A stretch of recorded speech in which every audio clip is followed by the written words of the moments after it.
في فيديو اليوم جبت لكم وصفة عزيزة على العائلات كاملين. كل ما طيبوها كل ما يقولوا لكم زيدوا طيبوها مرة خلاف. اليوم راح نخدموها خطوة خطوة مع بعضنا باش هكا لأول مرة ديرها راح تنجح فيها. نبداو بالمكونات اللي هي بصلة كاملة، حبة جزر كاملة، 3 فصوص ثوم، معدنوس وشوية تاع الفلفل الأخضر. نجيبوا هذاك الإناء اللي راح طيبوا فيه ولا قدر، نحطوا فيه حوالي 4 ملاعق كبيرة من الزيت. اللحم اليوم اللي راح نستخدموه هو اللحم المفروم بقر، حنحطوه طيب شوية كيما هكا. من بعد نزيدوا له توابل، راس الحانوت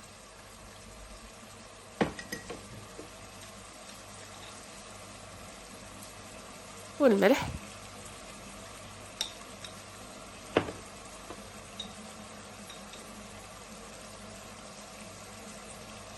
والنعناع، مغرفة صغيرة تاع النعناع راح دير نكهة تهبل. ونضيفوا بقية المكونات اللي كنت ذكرتها سابقا، اللي هي بصلة وفلفل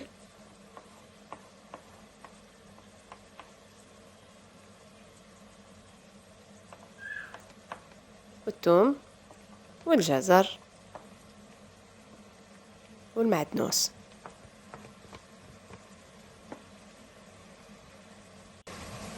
حركوهم مليح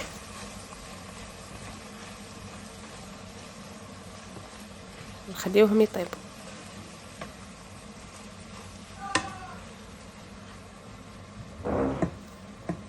من ناحية أخرى راح نغسلوا باذنجان مليح ونقطعوه ونحطوه في المقلاة الكهربائية ولا في المقلاة عادية.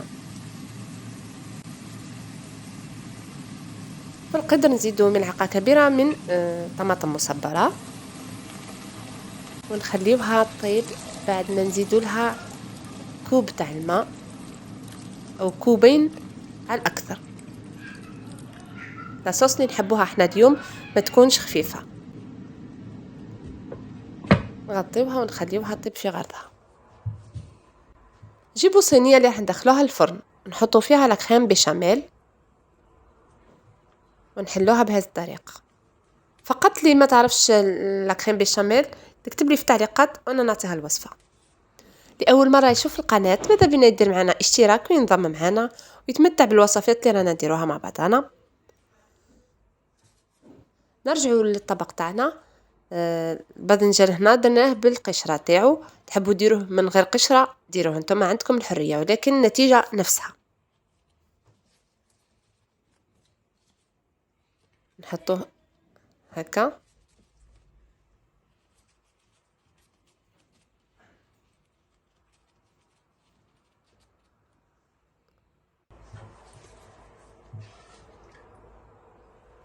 ومن بعد نحطوا طبقات تاع اللحم المفروم، يعني مش كمية كبيرة خلاص. هذه الوصفة تقدروا ديروها عشاء ولا غدا والله يجيكم هايل. ونغيروا شوي. تقدروا تستبدلوا هنا اللحم المفروم بدجاج مفروم ولا ديروها صوص طوماط عادي.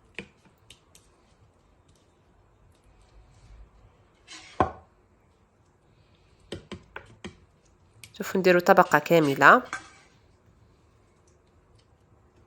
ماذا بينا على مستوى واحد. ومن بعد نزيدو نديروا الطبقة الأخرى تاع الباذنجان.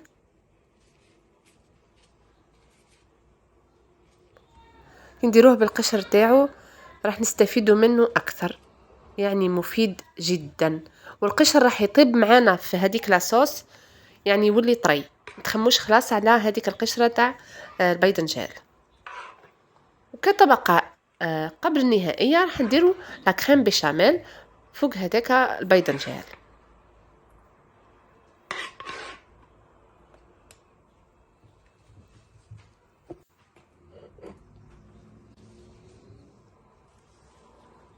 ومن بعد نحطو فروماج غابي بهذه الطريقة. ديروا شايداغ ولا الفرماج، اي فرماج يدوب معاكم يعطيكم منظر مليح واللي يقول تحبوه نتوما.